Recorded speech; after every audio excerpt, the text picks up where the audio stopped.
Mga 2 buwan na ang nakalipas, may kakaibang nadiskubre ang mga siyentipiko na pumasok sa solar system natin.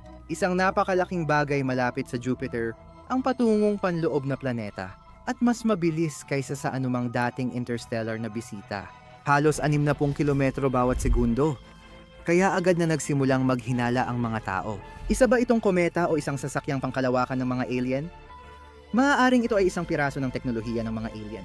Na-detekto ng National Aeronautics and Space Administration ang misteryosong bagay na papalapit at posibleng kumikilos na papunta sa daigdig. Narinig mo ba yung tungkol sa mabilis na papalapit sa daigdig? Ang kontrobersyal na pisiko mula Harvard na si Avi Loeb ay naglabas ng isang papel 2 linggo matapos itong madiskubre na nagpapalagay na ang bagay na ito, ang 3I Atlas, ay maaaring isang teknolohiyang galing sa mga alien at posibleng maging mapanganib pa nga. Kaya nitong mga linggo, inaaral namin ang sistema. Kinukuha ang impormasyon mula sa bawat observatoryo sa mundo at sinusubaybayan ang bagay na iyon para masagot ang tanong, ano nga ba ang 3I Atlas? Natuklasan ang 3I Atlas noong Hulyo 1 ng Atlas Survey Station ng National Aeronautics and Space Administration sa Chile. Tinawag itong 3I bilang ikatlong interstellar na bagay na nadiskubre. Ibig sabihin, nagmula ito sa labas ng solar system, isang bisita mula sa malayo. Ang una ay si Oumuamua noong 2017. Na nagdulot din ng katulad na kaguluhan. Muli, salamat kay Avi Loeb. Ang Atlas System ay network ng maliliit na teleskopyo sa iba't ibang panig ng mundo na regular na nagmamasid ng kalangitan para hanapin ang mga gumagalaw na bagay gaya ng asteroid at kometa. Nang matuklasan ito, nasa 4.5 astronomical units mula sa araw, malapit sa orbit ng Jupiter at mabilis na papalapit sa loob.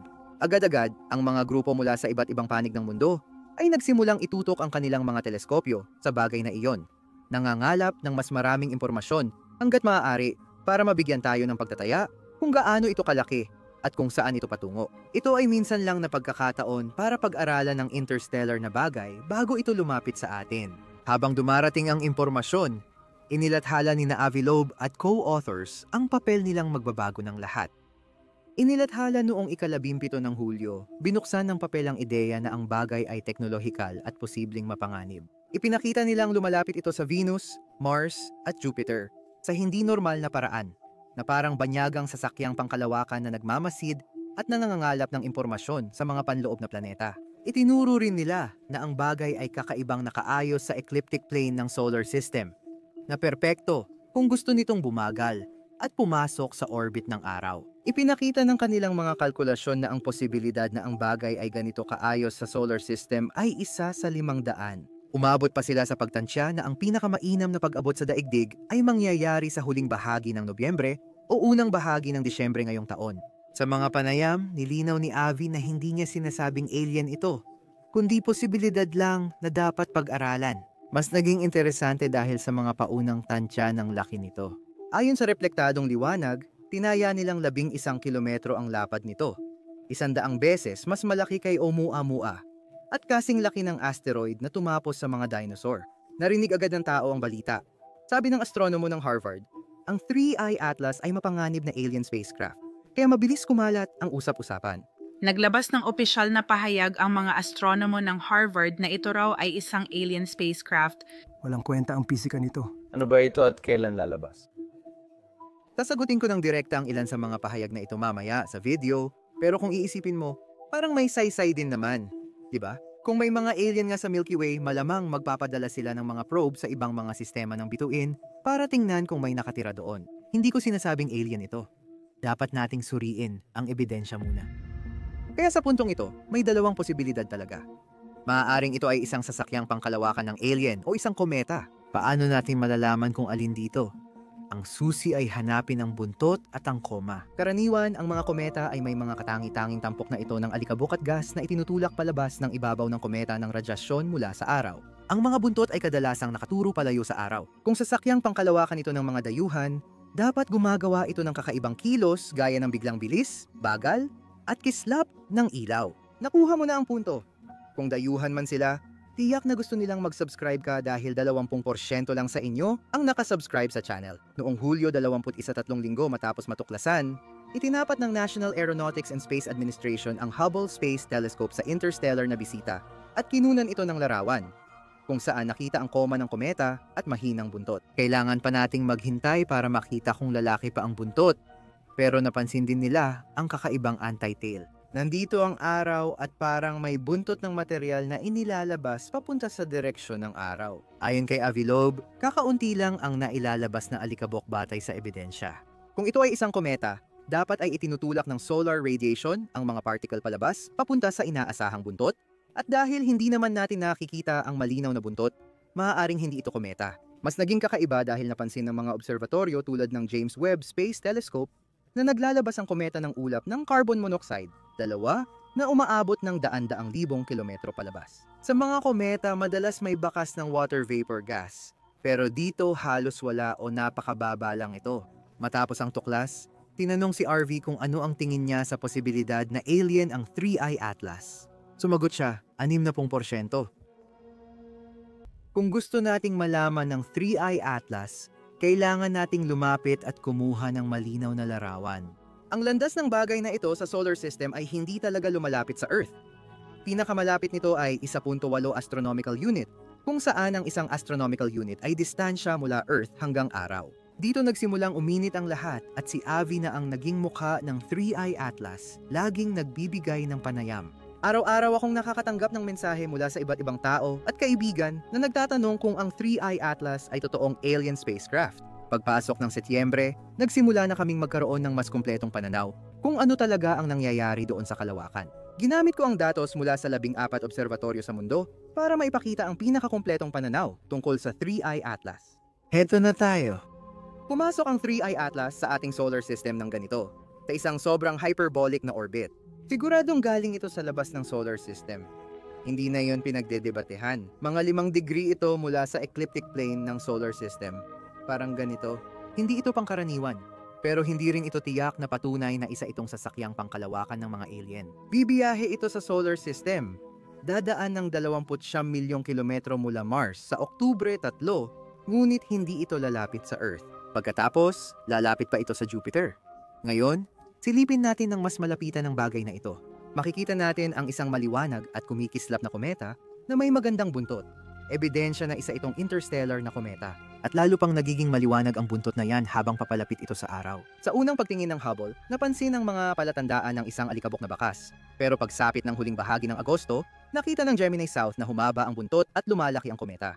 Muli klasikong ugali ng kometa. Ang mga paunang pagtataya sa laki nito ay nagmukhang talagang napakalaki. Pero nakabatay lang iyon sa kung gaano kaliwanag ang bagay. At kasama sa liwanag na iyon ang kislap ng koma. Kung aalisin iyon, makikita nating 5 kilometro lang ang lapad ng bagay at maaaring mas maliit pa. Kapag inanalisa natin ang koma, natuklasan natin na may hindi pangkaraniwang dami ng carbon dioxide. May kaunting tubig pero halos puro carbon monoxide. Dalawa ito, isang bagay na hindi pa talaga natin nakita sa isang kometa mula sa ating solar system. Ipinapakita nito na posibleng nabuo ang 3i Atlas sa malamig na parte malayo sa orihinal na bituin, kung saan pwedeng magyelo ang carbon monoxide, dalawa sa ibabaw. Sa pagkakaalam natin, ito talaga ang 3i Atlas. Isa itong kometa mula sa ibang sistema ng bituin na may kakaibang pisika, pero wala namang palatandaan ng katalinuhang dayuhan. Bakit nga ba marami ang naniniwalang alien na sasakyang pangkalawakan ito? Suriin natin at pabulaanan ang mga claim na ito. Parang araw-araw na lang ngayon, may nagsisend sa akin ng YouTube video kung saan may gumagawa ng katawa-tawang claim tungkol kay 3i Atlas. Sabi nila may 9 na nakatagong bagay na kasama ni 3i Atlas sa pagdaan sa solar system. At paano naman daw, napapunta na raw ito sa diretsong banggaan sa Mars. Ito ang paborito ko sa lahat. Nagpapaputok daw ng nuclear magnetic power si 3i Atlas sa araw at binabasag ang panangga ng mundo. Ano bang ibig sabihin nun? Siyempre, wala namang totoo dyan. Tingnan natin kung ano ang sinasabi ng lahat. Umiilaw na siya ng mas maliwanag. Ibig sabihin baka bumabagal na ito. Kapag tinitingnan natin ang 3i Atlas, wala talaga itong pinapakitang senyales na bumabagal ito sa paraang makakapunta ito dito sa Earth para bisitahin tayo. Nasa hyperbolic na landas ito sa solar system at hindi naman talaga lumalapit sa Earth. Kapag may bumagsak sa araw, bumibilis ito at saka unti-unting bumabagal habang lumalayo sa solar system. Kaya masasabi nating mali na ang haka-hakang ito. Gumagawa ito ng sarili nitong pinagmumulan ng liwanag at nagmumula ito mula sa loob. Hindi ko maalala kailan huling may kometa, meteor, or asteroid na gumawa nun. Sang-ayon ako. Hindi ko rin matandaan kung kailan may kometa, asteroid o meteor na naglabas ng sariling liwanag kasi hindi naman nila ginagawa yon. At ganoon din si 3i Atlas. Nagliliwanag ang koma kapag na-excite ang alikabok at gas dahil sa radyasyon ng araw. Medyo basic lang yan. Narinig mo ba yung tungkol sa bagay na papalapit sa Earth ng 130,000 milya kada oras? Baka masolusyonan nun lahat ng problema natin. Okay, totoo naman kahit papaano to. Totoo. Umaabot ito ng 100,000 at 30,000 milya kada oras pero hindi naman ito lalapit sa Earth. Ayon sa mga astronomo mula Harvard, maaaring isang alien spacecraft ito na nasa reconnaissance mission patungong Earth at inaasahang darating sa Nobyembre 22, 2025. Ito ang tunay na problema sa ganitong mga kwento. Sa tingin ko naniniwala siyang may astronomo mula Harvard na nagsabi noon. Hindi ko rin iniisip na niloloko niya tayo. Pero kapag inilalabas ng media ang mga bagay sa labas ng tamang konteksto, ganito ang nagiging resulta. Si Avi Loeb, isang astronomo mula Harvard, ang sumulat ng haka-hakang papel tungkol dito. Malinaw niyang sinabi na malamang hindi ito alien kundi isang palaisipang eksperimento lang. Kaya hindi totoo ang sinabi niya. Walang saysay ang pisika nito. May napakalaking ulap ng carbon monoxide, 2 sa paligid ng bagay na ito. At gayang alam natin dito sa Earth, ginagamit ang carbon monoxide, 2 bilang propellant o sistema ng propulsion. Kaya hindi lang ito naglalabas ng carbon monoxide. 2, wala rin itong nilalabas na water vapor na ibig sabihin ay hindi ito nagyayelo gaya ng dapat sa kalawakan. Kaya halos puro carbon monoxide. 2 ang koma, totoo yun. Kahit iba ang itsura ng karamihan sa mga kometang nakita natin, may saysay pa rin yon, hindi ba? Hindi naman ito kometa mula sa ating solar system, kaya bakit natin aasahan na pareho ang itsura nito? At saka may tubig, kaunti lang, pero meron. At tungkol doon sa paggalaw. Kapag naglalabas ng gas ang mga kometa, nagkakaroon sila ng parang rocket na pagbilis. Ngunit natural ito at hindi kontrolado. Walang makina dito. Kung makina ito, isa ito sa pinakamasama at hindi epektibo na maiisip mo. Kaya muli napasinungalingan na naman ito. Kung nailigaw ang lahat ng tao sa paniniwalang may mapanganib na alien spacecraft na malapit sumalakay sa daigdig, bakit ito ginagawa ni Avi? Gumawa na siya ng halos kaparehong mga pahayag noon tungkol sa Oumuamua. Kaya ano ba talaga ang nangyayari? Matapos kong gumugol ng ilang linggo sa pagbabasa ng mga blog post niya, panonood ng mga panayam, at pag-aaral ng mga papel niya, sa tingin ko ito lang talaga ang dahilan. Gusto ni Avi na manatiling posible ang alien hypothesis hanggat di pa napapatunayang mali ito. Ayon sa kanya, madalas pigilan sa maraming institusyon ang bukas isip na pagsisiyasat. Dahil kapag nabanggit ang alien, hindi na sineseryoso at minsan pinagtatawanan pa. Naiintindihan ko rin kung saan siya galing. Dapat objektibo ang agham at timbangin ang iba't ibang hypothesis, kahit matindi ang ilan tulad ng mga alien. Pero naniniwala ako na dapat may pananagutan sa pag-aalaga sa kasalukuyang klima ng media. Dahil mabilis na ang konsumo ng nilalaman at headline, kadalasan tinatanggap agad ng tao ang 20 segundong video o headline nang hindi na sinusuri kung totoo ito. Wala ring insentibo ang mga kumpanya ng media at mga plataforma ng social media para maglagay ng mga ganitong proteksyon. Natural, maraming nagkiklik at kumikita sila sa headline na Harvard physicist naniniwala na ang interstellar object ay mapanganib na alien spacecraft. Kaya, kahit hindi ko akalaing sinasadya ni Avi ang pagkalat ng maling impormasyon, halos ganoon pa rin ang kinalalabasan.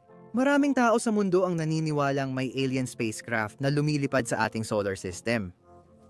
Totoo raw ito. Kung isa ka sa kanila, may hihilingin lang sana ako sa'yo. Sa Oktubre at Nobyembre, habang lumilipad ang bagay na ito sa mga panloob na planeta at aalis ng solar system, tandaan ang sinabi nila, babagal daw ito, magtatago sa likod ng araw, sasakupin ng mundo, babangga sa Mars. Kapag walang nangyari, tanungin mo kung bakit. Kaya, sa kasamaang palad, hindi, halos tiyak na hindi isang alien na sasakyang pangkalawakan ang 3i Atlas. Kung gusto mong malaman paano natuklasan ng National Aeronautics and Space Administration ang ebidensya ng alien sa Mars, panoorin ang bagong video sa channel at mag-subscribe ka.